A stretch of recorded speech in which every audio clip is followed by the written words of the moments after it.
mechanical issue. We talk about so I like the aspect of being able to, if you touch it. I mean, if you touch AC and you don't have a GFCI, and even if you have a GFCI, we'll tell you that that'll help a healthy human being. Okay. You're talking to a dummy who replaced a breaker in his breaker box as a youngin in bare feet in a damp basement. Oh, Attaboy. man. Glad you're still here, Yeah, Chad. I mean, I've been shocked by 120, but I also, as a kid, I was always a nerd, I guess. Yeah. As a kid, I tried to build a motor. If you remember, in the old days, 2 liters used to have a plastic bottom, like Yeah. a little. Oh, yeah. And I got a book from the library that showed you how to take that and cut little notches and make an armature and make a motor. And I followed it, and you're supposed to run it with a battery, and it didn't work. And I'm like, well, I don't have enough voltage. So I took a cord And you plugged it in. plugged into the wall and said, does this work? And I got pop. So I mean, I've been You let the smoke out. I've been a moron for a long time. Oh my god. And I've encountered 120. I've never encountered anything over 120. Oh, It's man. 480 club. You got what? How much? I joined the 480 club when I was 33 years old. Got Really? primary from a control transformer. I leaned into a live panel and got zapped. Woke up in the hospital. Wow. He time traveled.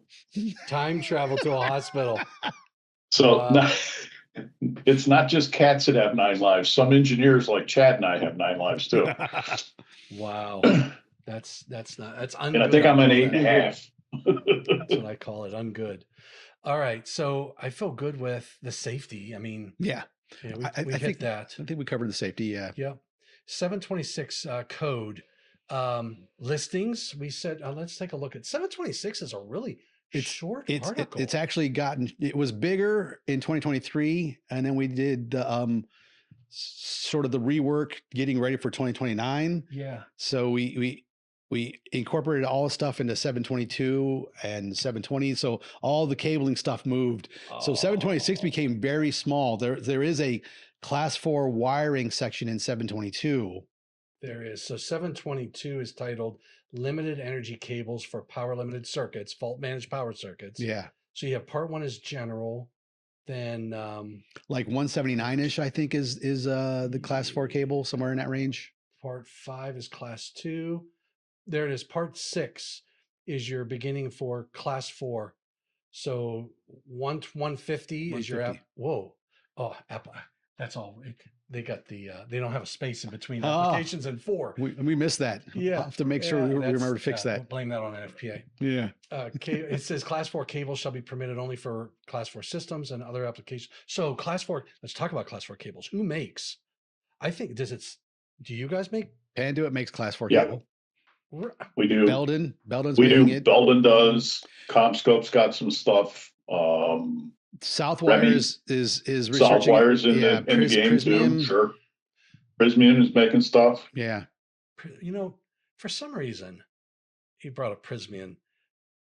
I don't know why. I mean, I've been in this business for a long time, and I knew Southwire. I knew Belden. I used to use Belden Blue Hose for a lot in our stuff. But Prismium, they're huge, and I never heard of them. I think they used to be named something else, and they've been on an acquisition spree, if I'm not wrong. Is that what it is? Part of Prismium was General Cable here in the United States. That's who I knew. Yeah. And then they bought Draka in Europe. Okay. Another cable manufacturer. Well, electric wire manufacturer. So they're a pretty big bunch and they got some pretty cool technologists too. That's another sleeper company. It's like you get inside there and it's like, dude, yeah, you get some cool science here. Yeah. All right. So you have to. So there are people who make the conductors, and then you have to list it all together. Well, you get the cable. The cable has a listing.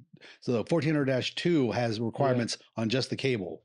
But then you will identify. So if you had a system with a transmitter receiver, you would have to, based upon the standard, which you said you wanted to change, identify the cable. Yeah, we have to. You have to say, well, I want to work with these 4 cables. So I got one from Panduit, one from Belden, one from Prismium. Yeah, that means I get 4 different listings. Okay. So Yeah. it's not one listing. And you Right. can use any of these class 4 cables. Yeah. So Okay. we want to figure Yeah. out how to get to having the cable listed for 1400-2 is good enough to work with any Yep. 1400-1 transmitter receiver pair. Okay. And there's probably impedance plays a role. It's And- it's gonna be about And defining the capacitance RLC. per foot, Tom. The what? And capacitance per foot is an Oh, important parameter because you don't want energy stored. Once there's a fault sensed, you don't want that cable storing energy like a battery that gets, you think you're Yeah. safe because the transmitter shut off transmission. But if you got stored power, you still That's have a right. hazard. Yeah. And that's a bigger problem in DC, right? Is that, would you, Well, I mean, it's there's a certain amount of farads that we're allowed to discharge at a voltage into a body. yeah. So Okay. either we have to, the transmitter and the receiver have to actively manage that by, crowbarring the wire when we fault, Right. or we make sure that there's a minimum, there's only so much capacitance allowed in the cable itself. Yeah. And those Yeah. little ferret guys, they're little small guys, right? They're really small. Yes.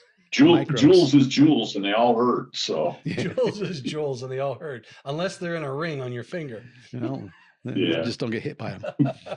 Okay, so you have the applications for class 4 cable circuit cables, and then you have the construction. So we're in 722 right now. Then you have the construction requirements. You have the size. 24. Yeah, Not smaller than 24. yeah. So you're not, you can't be smaller than 24 gauge. And then the current ratings for if you a little further down, ampacity. So Oh, in yeah, B yeah, there, yeah. So 16 to 6. So we're allowed 24 to 6 gauge according to the code. Okay. For 16 to 6, we just use 310.15 for the ampacities. Makes sense. For below that, if you're 17 gauge or below, we're going to have an ampacity listed on the cable. It's going to say, as the code says, I gotcha. FMP dash. Whatever. Yeah. So in the PoE world, that we call that LP cable. So there was an ampacity listing on the cable that told you how much current that cable could carry. And in the PoE world, what that meant is an unlimited bundle size up to the temperature rating of the cable. Gotcha. Otherwise, you had to use table 725.144, which is now moved to 722, and I don't remember the new number, but there was specific bundle sizes for the prescribed current Yeah. for the gauge. Okay. One of the major feedback I got on 725.144 is people hated that table. Oh, really? It was hard to read according to them. And I could see that, yes, it was hard to read, but we were trying to basically convey like 5 axes of information in one 2-dimensional table. Yeah, It was yeah. hard. Yeah. Yeah, that makes sense. All right, so you have the sizes, you have the construction, the voltage ratings 450. Yep. Insulation, I guess it's all 60 degrees C, not less than 60 Not less, degrees right. C. So, and then you get installation requirements. 20 current carrying conductors shall be installed without maintaining spacing. Wow, not more than 20. Not more than 20. So that means these things go in pairs typically. So that means I get 10 cables. And you can bundle them. Yeah. And people, oh, it's only 10. That's not a lot. I mean, that's a lot. If I'm delivering 2 kilowatts per cable, I've got 20 kilowatts in that bundle. Wow. And I can think of so many other ways to deliver 20 kilowatts that are probably better than that. So, Yeah. I think 20 current carrying conductors is very generous. And that's typically for heat. Yes. Yeah. Because if you bundle them all together, Yep. the one in the middle might overheat. And the thing is since the system is fault managed, if the insulation were to break down and the conductor's touched, it's going to shut down. That's right. But that doesn't mean your customer's not angry at you now that you've degraded my cable inside the middle of this, and I got to go tear the bundle apart or just pull a new wire to replace that one. So you want to make sure we're trying to prevent people from doing silly things that's going to make their customers angry. Yeah. We don't want to have. and that's frankly one of the risks of the comparisons that are made to PoE with this technology is, there are, and Chad and I have done some of them. There are studies that go to bundle sizes of category cable up to 192 cables. just scanning for that temperature gradient that goes from the center of the bundle out under high load conditions. So they immediately, and was like, well, we use this for PoE. You don't want to do that with FMP. So, but just to think about, if I'm delivering 2 kilowatts on 10 cables each, 20 kilowatts, I got to get 20 kilowatts in at the transmitter end. So what's my AC infrastructure look like to do that too? So, I mean, the problems just start mounting on top of each other. Yeah. So PoE is one thing. If I have 192 cables and they're each doing 90 watts, I'm somewhere below 20 kilowatts, but I still got to get that power in. So, theoretically, these feel like problems, but the overarching problems are even bigger. Yeah. So in practice, you really don't find these systems in the wild. I'm not going to find a bundle of 192 cables that all can carry, 90 watts each. Sure. It's just, there's happen. so many better ways to deliver that power. Yeah. Yeah. Different designs. Yeah. And then they've got some rules in here for class 2 and class 3. Well, yeah. So class 2 and 3 circuits can coexist with class 4 since they're all limited energy systems. Right. So they can be in the same raceway. Yeah. And then there's, conductors of one or more class 4 circuits shall be permitted within the same cable assembly as class 2 or 3. If the installation, they're all the same voltages, right? Yeah. And then, but what about bundling? The bundling requirement was up 20 current carry. That's bundling class 4 cables. But what if you bundle class 4 with 3 or 2? That's not covered. Like if I have, you're allowed to put them together, but I don't know that we put bundling restrictions. That's a good point. It may be a deficiency in the code. Opportunities. Yes. Opportunities. And where there's not a prohibition, it means you can bundle it. It just means that we don't have rules that tell you how many. If I had 20 current carrying conductors that are class 4, and then I added another 20 class 3, I would not be violating the code. Correct. Because I am only worried right in this article or this section about the class 4 stuff. Now, if there's a practical reason, there might be other reasons. I would say if I had 40 cables, it's all about the current. So if a class 3 system is carrying the same current as the class 4 system, but delivering less power because the voltage is lower, you wouldn't want to put more than 20 of them together. I mean, you're going to have to go.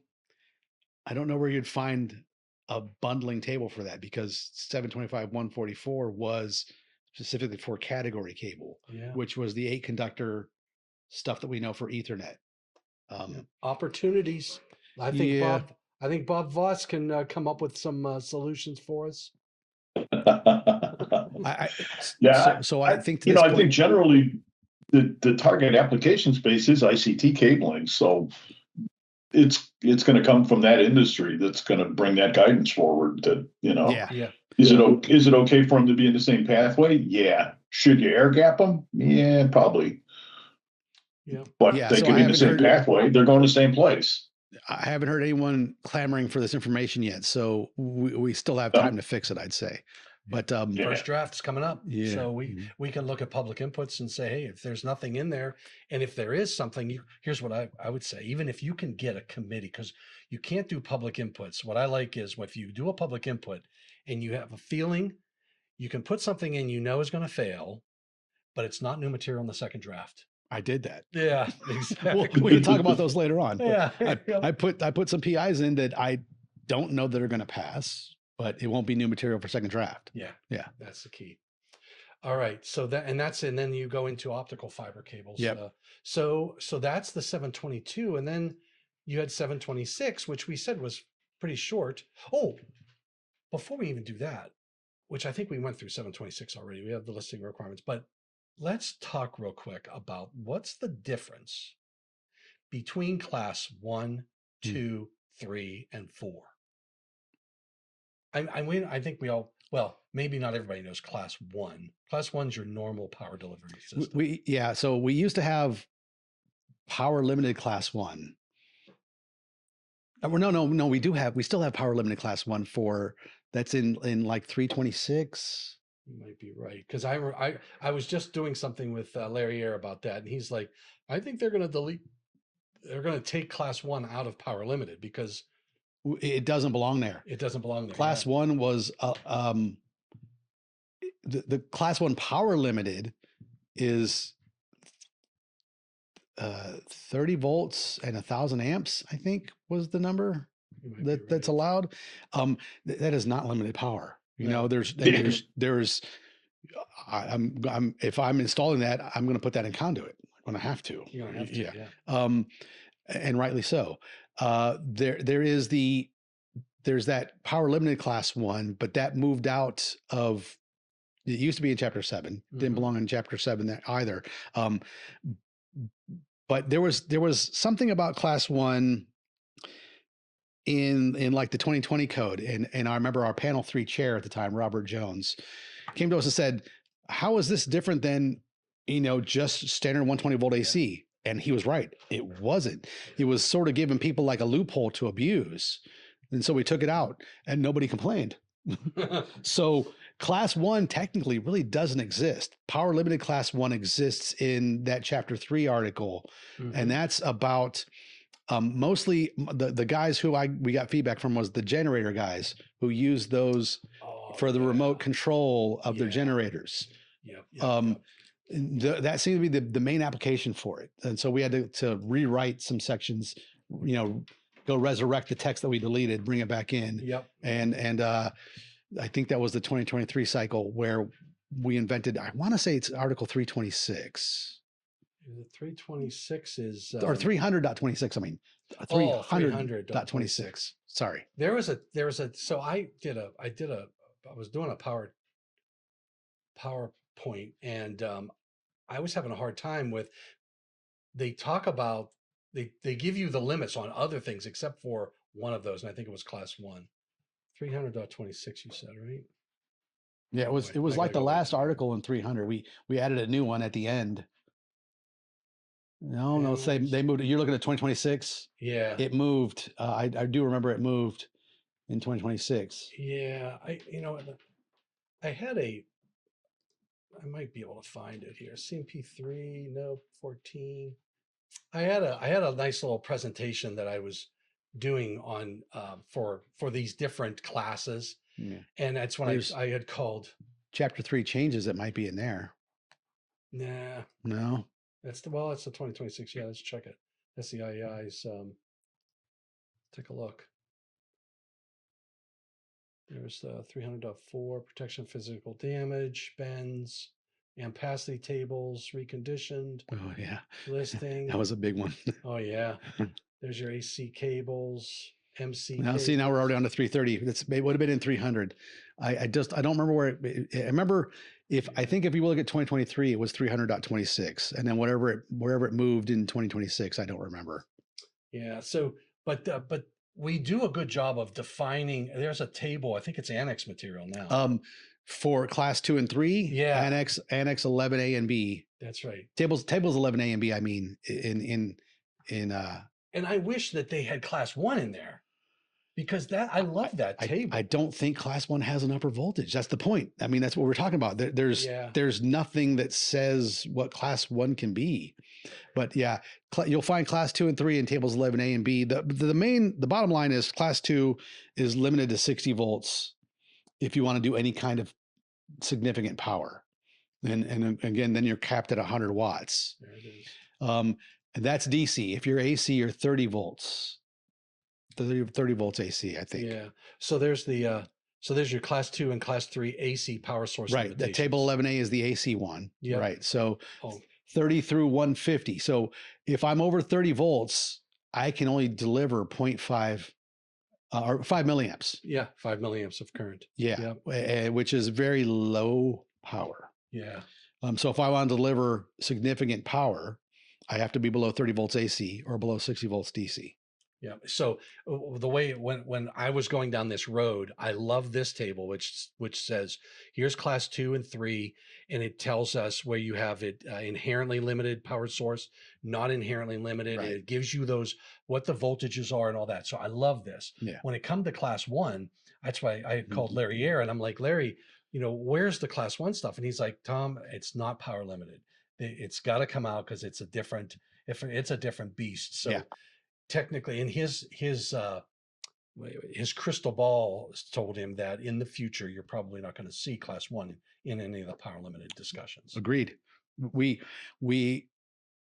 I think it's still in there as 721. It doesn't belong in chapter 7. It's not going to move into chapter 4. Right. We got to figure out where to land it for 2029. Yeah, that makes sense. And then so 11A is your AC, and you said 11B is the DC. Is your DC. Yeah, so 30 to 60 volts, I'm allowed 100 watts. Where's your where do you see 30 to 60 volts? Up here. Yeah, there it is. There's your 30 class 2, 30 to 60 volts. It's the third column. Yep. Then your current limitations are 150 volts max. Your power source, 150 over the volts of the power supply. And then if you're below 30 volts, then your limits are 8 amps. It's 150 current per volt max. Well, you amps. 150 divided by your voltage is your maximum current allowed. So in other words, okay. I can deliver what that says mathematically is I could deliver 150 watts for a period of time. Yeah. But then the other requirements means within 5 seconds I can't be delivering more than 100 watts. So I can only do that for 5 seconds. Okay. But it says 100 VA. Yeah. Well, yeah. I mean, you don't use them watts, baby. We don't like watts. We're a watt killer here. It's DC.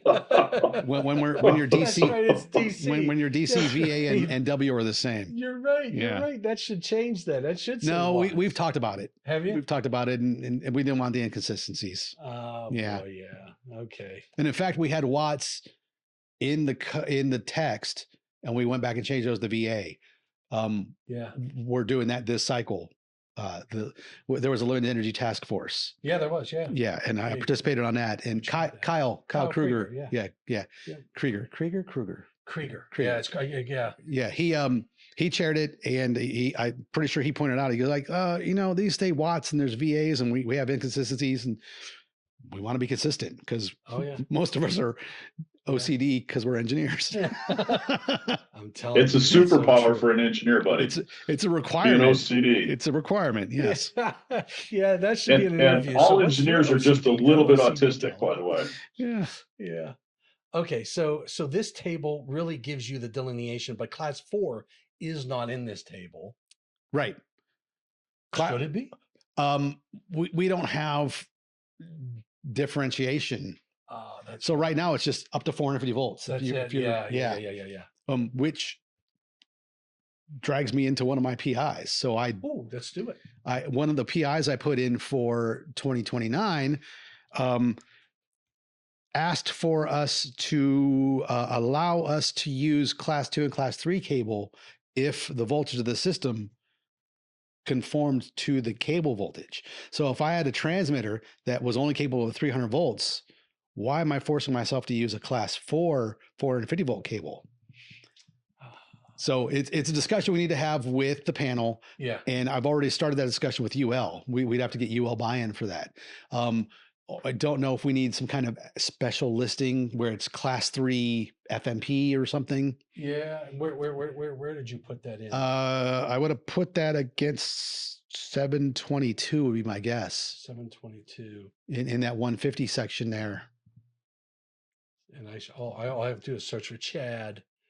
Count the Chads. He's 4 pair. There's a. That's a different one. That's just I'm pretty sure that's just a change of title. There is the. That's qualified persons. Skip that. Oh, qualified. Both of those. This is within the same enclosure or raceway. Boy, you just were going crazy. This one is on 152. You said. Perhaps, yeah. That one, a new section after. That's probably it. Yeah. Let's take a look. New section. There it is. There are no permitted substitutes for class 4 cable. The substitutions for cables listed in shall be permitted provided that the class 4 transmitter is listed for use with class 2 or 3 cable. So what's my statement of problem here? Your statement of problem is there is a desire from the industry to use class 4 FMP techniques with systems that don't reach the maximum voltage allowed by the FMP listed standard. Yeah, that's the one. This would relax the cable insulation requirements, potentially reducing the cable diameter and cost. This PI would allow using a class 4 TXRX. Is that like a Tyrannosaurus Rex? Transmitter receiver. Oh, okay. Oh, that's right. Tyrannosaurus Rex. I'm good there with that. Yeah. Yeah. With something other than class 4 cable, provided that the system got a listing for use with appropriate class 2 or 3 cables. So that would make sense. And what's the difference between a class 2, 3 cable and a class 4 cable? Voltage. It's just as long as you're within the voltage, then you're Yeah. good. Class 2 cables are required to be 150 volts. Usually they're 300. Class 3 cables are required to be 300 volts. Okay. So, and the insulation would be the same. It's now when I say this, and now help me here, I'm gonna sound really stupid. Mm. Are we talking like a 10 base T connector, an RJ45 connector? That could be an application.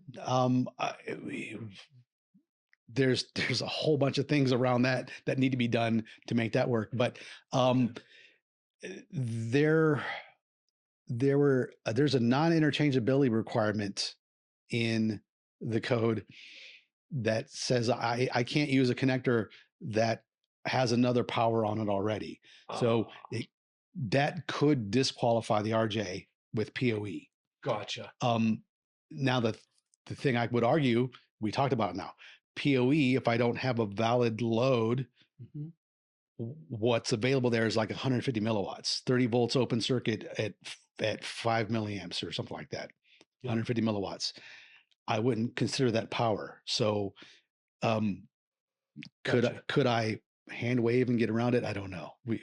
I don't like to hand wave. We want to make sure that the thing is there in, written in stone, so we're allowed to do it. But certainly, I in my head I call that FMPoE, fault managed power over Ethernet. I can see applications for it, but there's a lot of hurdles to get over to get there. First of them being this: can I use a different, because the insulation thickness required for a fault managed power cable at 450 volts is not going to let me make an 8-pair data cable that does Ethernet. Gotcha. It'll bend like a pool cue if you do. It's gonna be that big around. Yeah. That makes sense. Yeah, that makes sense. And then I don't know that am I going to get my 100 ohms line to line that I need for each cable to transmit my data? It's going to be very tough. Yeah, probably not. Yeah, but I think Rad, it's really, I like the way you've written it, because we're not setting up cable reuse. We're setting up category cable in the future as a viable media. Right. For a new installation. It's not, oh boy, we got a bunch of Cat 5e in here we could reuse. It's, I can do this, and then maybe the FMPoE thing that Chad mentioned is 2 pairs of data and 2 pairs of power. Who knows? But could be, yeah.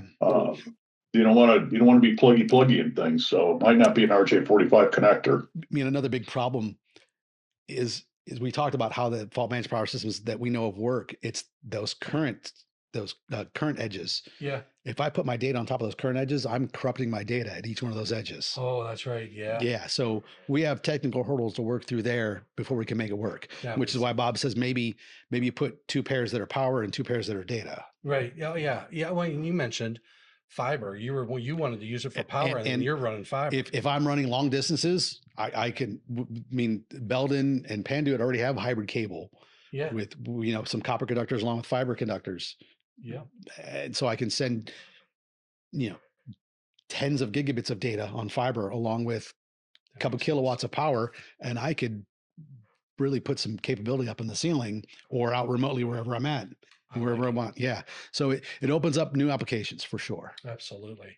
That makes a lot of sense. And when you're using network switches to deliver power, right? If you strip away the beautiful Art Deco building of the Sinclair Marriott down at Fort Worth, there's basically a fabric of switches that are powered by PoE or powered by FMP that deliver PoE and control a number of end devices.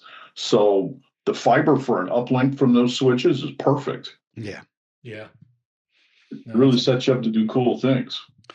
Yeah, so we'll see how the panel does on that one. There's one other one that I'd like to look at. If you go look in 726 for PIs for me, and there's only like 4 in 726. yeah, there's only like there's only 2 sections in there. Okay, well, you got one. You want to change the scope or something? It should be. What about at the very bottom? So that's, is there a new No. article after? No, it's got to be this one. No, you want to add class 5? Yes. What the heck is Yes. class 5? So when I 'Cause 4 foreshadowed, wasn't good I enough. foreshadowed this earlier. I wanted a fault managed power as a category, and then we have class 4, which we left room for growth. Class 5. So you mentioned data centers earlier and how they Yeah. want to do these things. So we have lots of people talking to us about 800 volts, Oh yeah. and so I wanted to put a marker in the sand. So even if this gets declined, it's not new material coming around the next time. But the data centers are moving so quickly. Wow.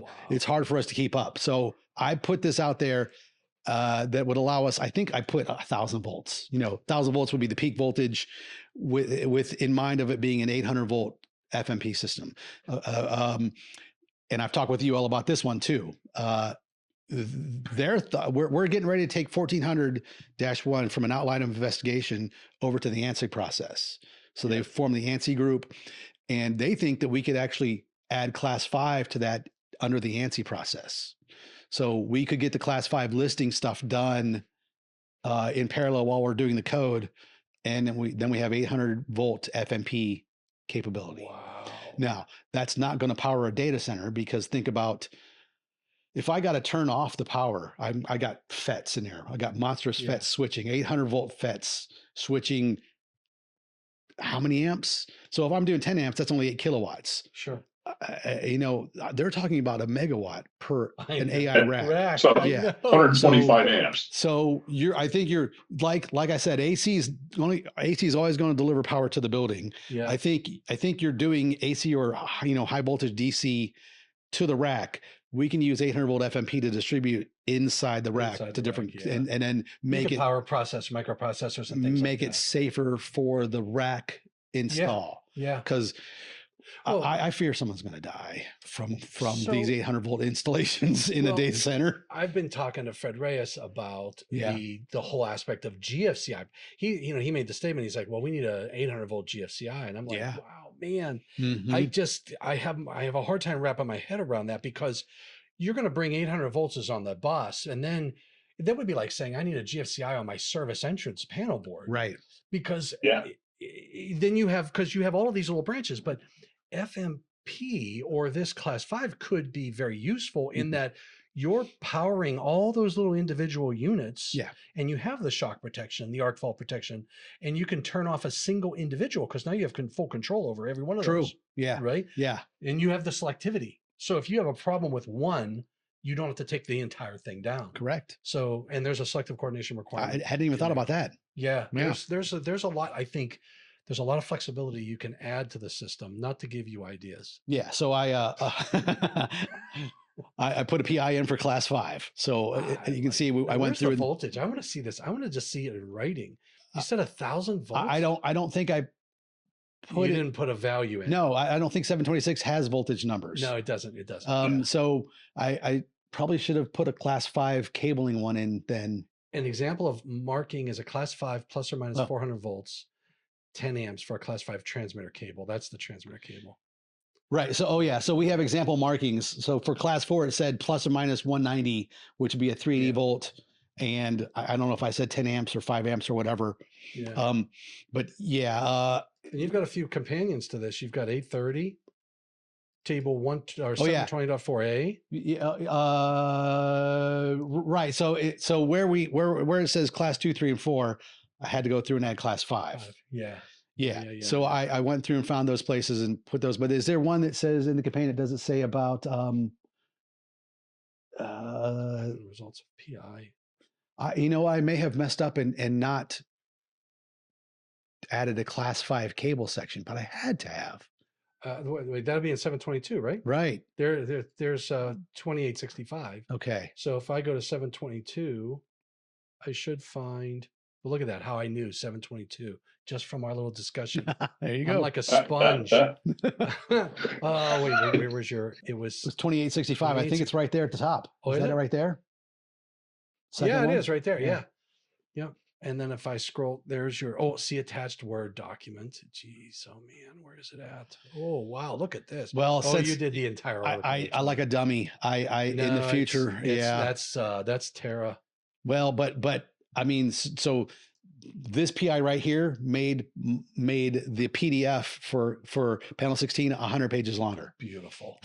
Beautiful. Just because all of Yeah. 722 was in it for no reason. You're in it to win it.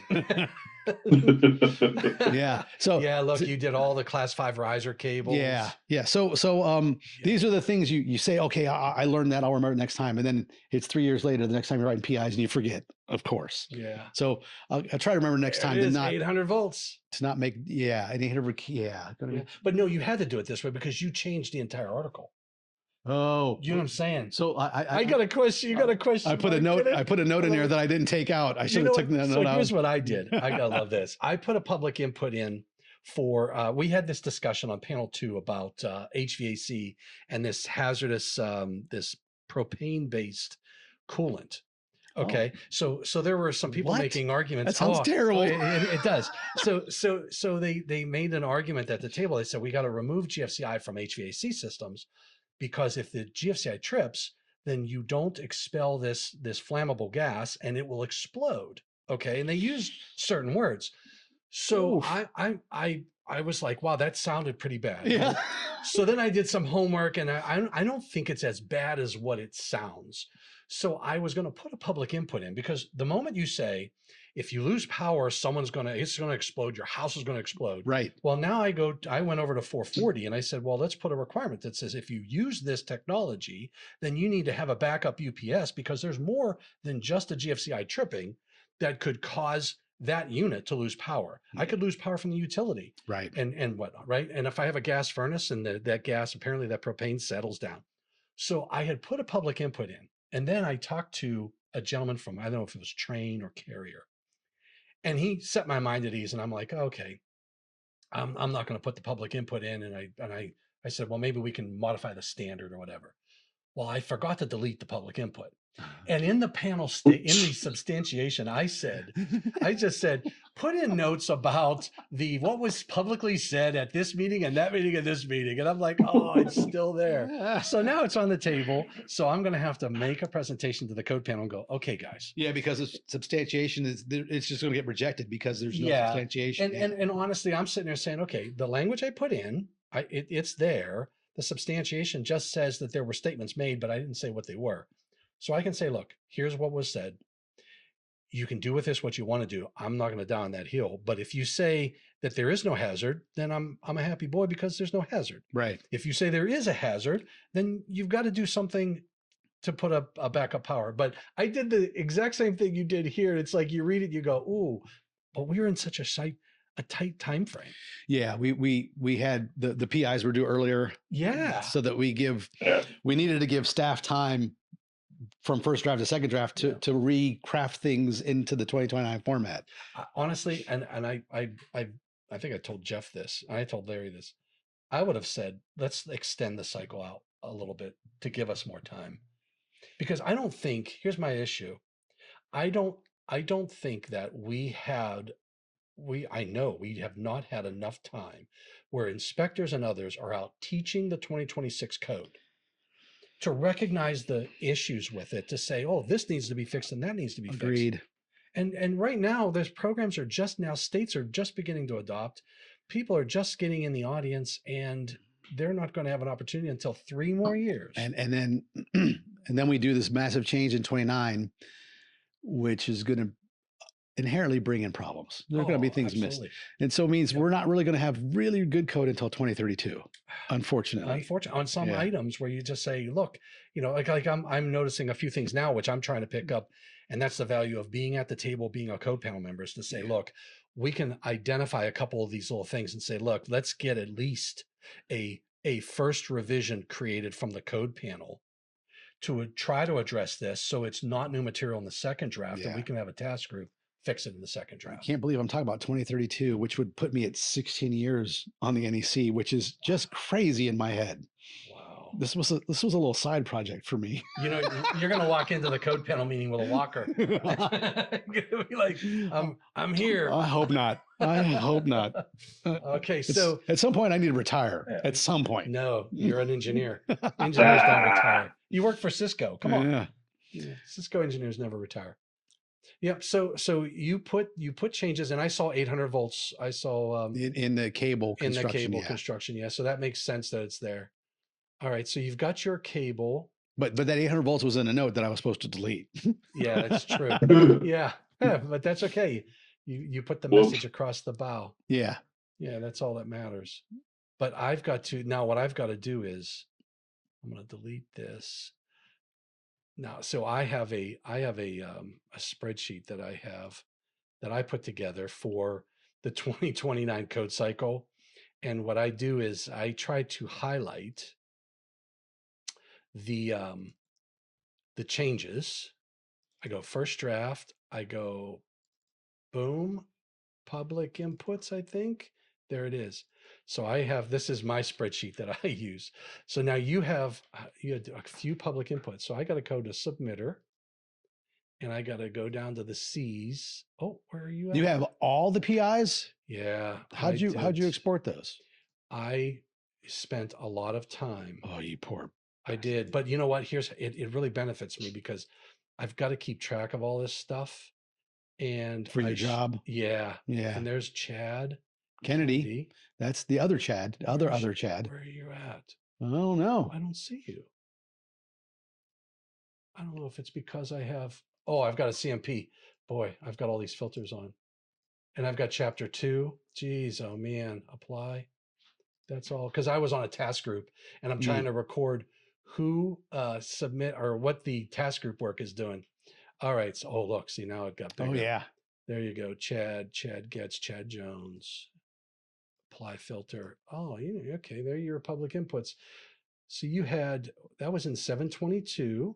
And what I do is, what were those inputs? The 24, 28. I've got one in here for data center. See, I tag them. That's a data center one. And then I guess it was 20. Yeah. 2802.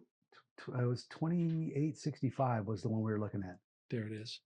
That was the class 5. That was the 722, but then you did something in 725. Was that 726? Look for the one. Oh, that's right here. That's right here. I already got that. So those two were the ones that you were doing for voltage for the 800 volts. Yes. All right. And then all of these other ones 2868. Yeah. Is that what that number is? Yeah. 2860. It's hard for me to see from here. There's 2860. Okay. Yeah. So they're going to be in that same range. Yeah. That's going to be the data center one. But 67, which was global. What was the global? The global one is if the class 5 is accepted. I hit all the class 2, 3, 4 with adding class 5 in chapter 7 and 8. Yeah. I didn't get the rest of the document. I wasn't going to submit PIs to all the other panels. Yeah. I just submitted one global and said, look, if Code Panel 16 accepts this one, I'm happy to provide you the list of places where we need to go add class 5. Gotcha. For second draft. That makes sense. But I wasn't going to go search. Yep. To get shot down. Yeah, that's like, here, shoot me. Right. Well, I mean, it's a lot of work. It's a lot of work. But I'm more than willing to do the effort because, boy, one of the things I hate is when you get those global inputs. It says you can't use within the where it says you can't use this, you must use this. Okay, it's great you're letting me know that if we come across it, but don't state it like you expect me to go search the code and find it. Exactly. Especially when I no longer get PDFs from the NFPA where I can search easily. Oh my goodness, yes. Oh yeah. Yes. So Link has a decent search. I'm still not sold on it. Yeah. Better, but it's not perfect. But it's not like when I get the Word docs. Like as a task group chair, I got Word docs of the code, and now I can easily find anything. That is exactly right. Yes. All right. So I've got at least those identified as data center ones because that's what you did there. Perfect. And I hit save. Boom.